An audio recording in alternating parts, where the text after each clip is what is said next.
En los gobiernos neoliberales los maestros fueron reprimidos porque se oponían a la privatización de la educación pública. Fueron perseguidos, fueron calumniados, fueron apresados. Hoy en este gobierno no ha habido ninguna manifestación en contra del gobierno federal. ¿Y por qué? Porque hoy el presidente López Obrador está con los maestros. Hoy en su día, les da una notición. Por eso, amigos y amigas, los maestros están con la cuarta transformación. Los maestros están con el movimiento del presidente López Obrador. Los maestros están con el mejor presidente de México. Amigos, vamos a ir al video. Hoy, Día de nuestras maestras, maestros, además de enviarles mi más cariñosa felicitación, deseo informarles sobre los avances que estamos logrando en materia educativa, porque como lo señalaba el presidente Benito Juárez, la educación es fundamental para la felicidad social. Es el principio en el que descansan la libertad y el engrandecimiento de los pueblos. Es decir, en mis palabras, la educación constituye el medio que permite la superación personal, pero al mismo tiempo es el camino hacia la formación de buenos ciudadanos, mujeres y hombres, destacados por su profesionalismo y sobre todo por su dimensión social y humanista. Me llena de orgullo poder decir que hay 12.200.000 estudiantes de familias pobres, desde el nivel preescolar hasta el posgrado, a quienes se les otorgan becas, a 12.200.000 estudiantes, con una inversión anual de 96.773 millones de pesos, casi 100.000 millones de pesos este año para becas a estudiantes de familias pobres, como nunca había sucedido en la historia de México. También, durante el tiempo que llevamos en el gobierno, incluyendo lo presupuestado para este año, sociedades de madres y padres de familia de 113.243 escuelas públicas, 113.243 escuelas públicas, habrán recibido en su conjunto 66.345 millones de pesos para el mejoramiento de las instalaciones educativas. Este programa, La Escuela es Nuestra, consiste en entregar a las sociedades de padres y de madres de familias un presupuesto para el mantenimiento de los planteles educativos. Esto nunca se había hecho en nuestro país.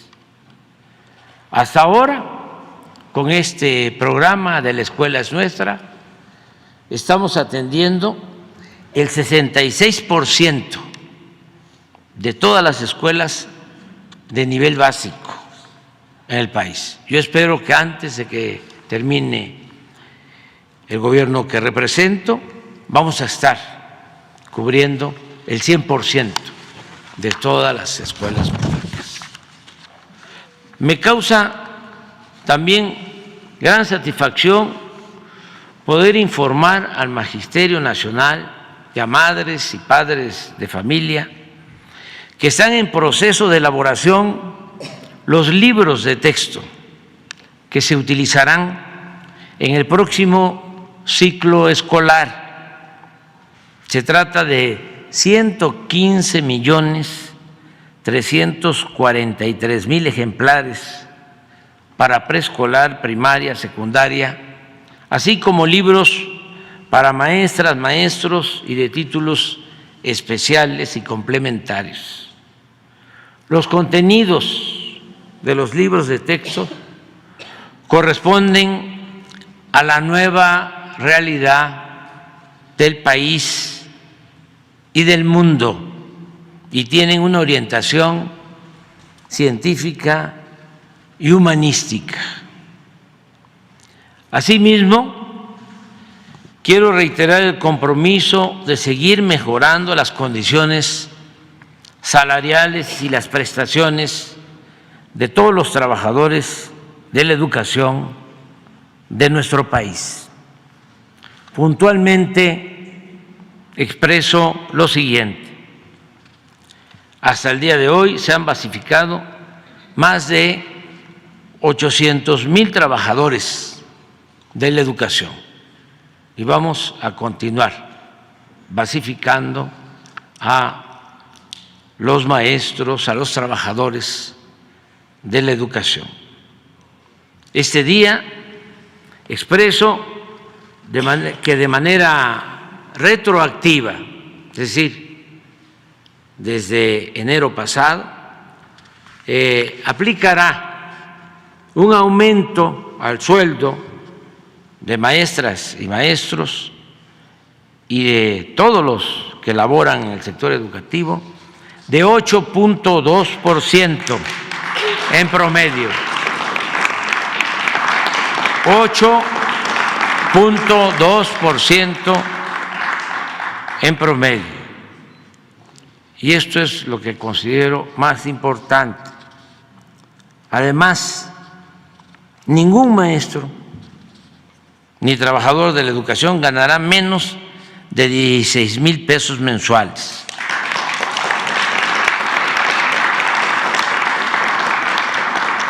Que es el promedio que obtienen actualmente los trabajadores inscritos en el Seguro Social.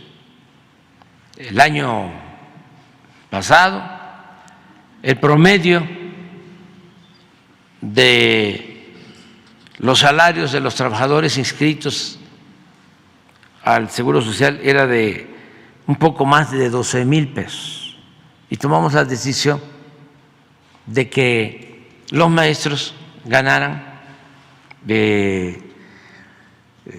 como mínimo lo que obtienen en promedio los trabajadores inscritos al Seguro Social. Y esto significó beneficiar a muchos maestros que ganaban menos de 12,000 pesos al mes el año pasado. Ahora, como está creciendo la economía del país y están mejorando los sueldos, ya el promedio de los trabajadores inscritos en el Seguro Social, que son cerca de 22 millones, el promedio de salario ya es de 16,000 pesos. Entonces, ¿cómo va a ser posible que los maestros ganen menos que eso? Por eso estamos tomando la decisión que el mínimo para un maestro siempre sea el del promedio de lo que ganan los trabajadores en nuestro país. Y en este caso son 16,000 pesos mensuales. Esta decisión y el aumento en general al salario implicará que destinemos 42,000 millones de pesos adicionales al presupuesto, al fortalecimiento de la educación pública en nuestro país. No es un gasto, es una inversión.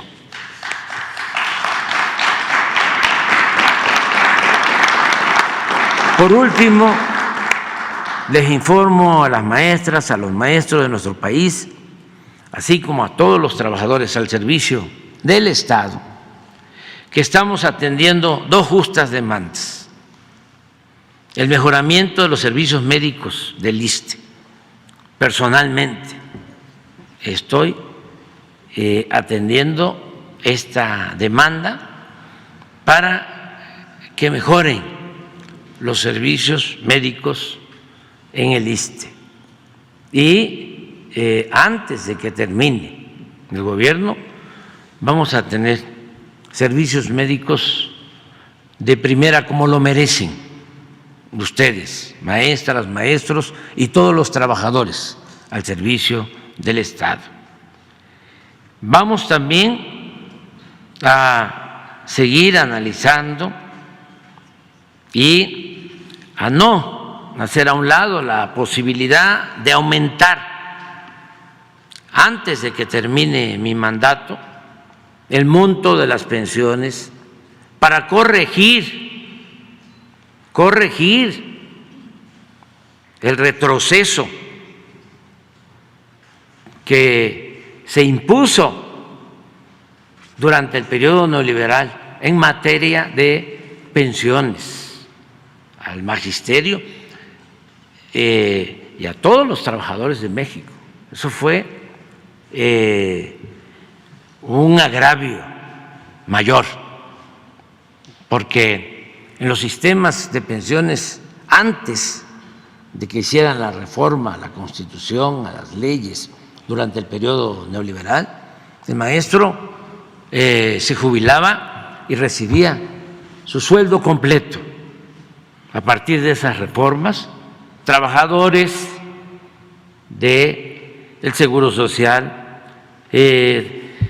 maestras, maestros, terminan de su tiempo de labor, se jubilan, pero ya solo van a recibir el 40% del salario. Eso no se debe de olvidar, porque en ese entonces nosotros estábamos en la oposición y nos manifestamos, incluso acudimos al Poder Judicial. Se promovieron miles de amparos, pero esto de las diferencias con el Poder Judicial no son nuevas, vienen de tiempo atrás. Al final de cuentas, el Poder Judicial, de manera injusta y actuando como alcahuetes del Poder Ejecutivo y de los tecnócratas corruptos, lo que hicieron fue validar esas contrarreformas. Entonces, antes de que terminemos, vamos a buscar la forma de enderezar este entuerto, de que podamos dejar a maestras, a maestros con jubilaciones dignas, como lo merecen. Agradezco el apoyo que siempre hemos recibido de las maestras y los maestros de México. Y me vienen a la memoria mis maestras, mis maestros. Yo estoy aquí por ellos, por mis maestras y por mis maestros. Nunca olvidaremos la actitud responsable de las maestras y los maestros durante la pandemia. También quiero destacar que en el tiempo que llevo en la presidencia de la República, a diferencia de lo que sucedía anteriormente, cuando querían imponer la mal llamada reforma educativa, y echan a andar todo un plan de desprestigio contra maestras, maestros y contra la educación pública, porque el propósito era privatizar la educación, olvidar que la educación no es un privilegio, sino es un derecho de nuestro pueblo. Estas son diferencias, como en otros temas, que mantenemos con el bloque conservador.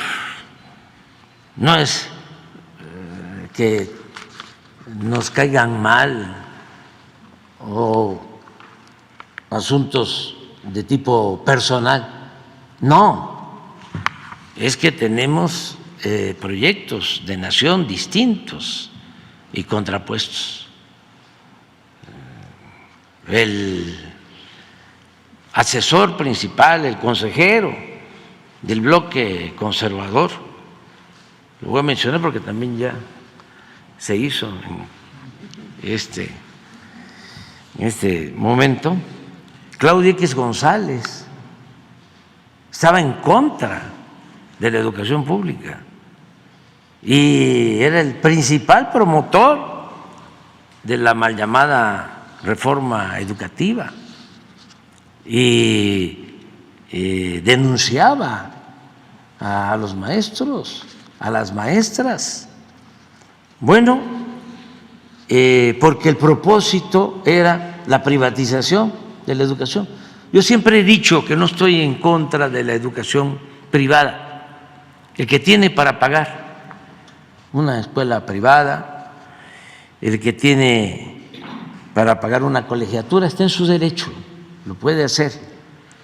Nada más que el Estado mexicano, el gobierno, está obligado a garantizar la educación pública, gratuita, de calidad, en todos los niveles escolares. La educación no se puede poner al mercado como si se tratara de una mercancía para que pueda adquirirla el que tiene recursos. Ni la educación ni la salud son mercancías, son privilegios, son derechos de nuestro pueblo. Y esa es una diferencia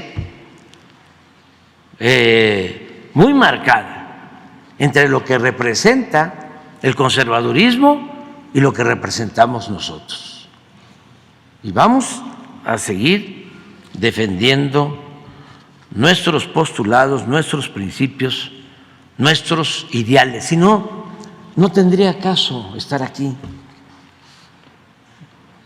llegar a la presidencia para ponerme al servicio de la oligarquía, de los potentados, de las minorías, de los que tienen un pensamiento clasista, racista, discriminatorio, de los que no le tienen amor al pueblo.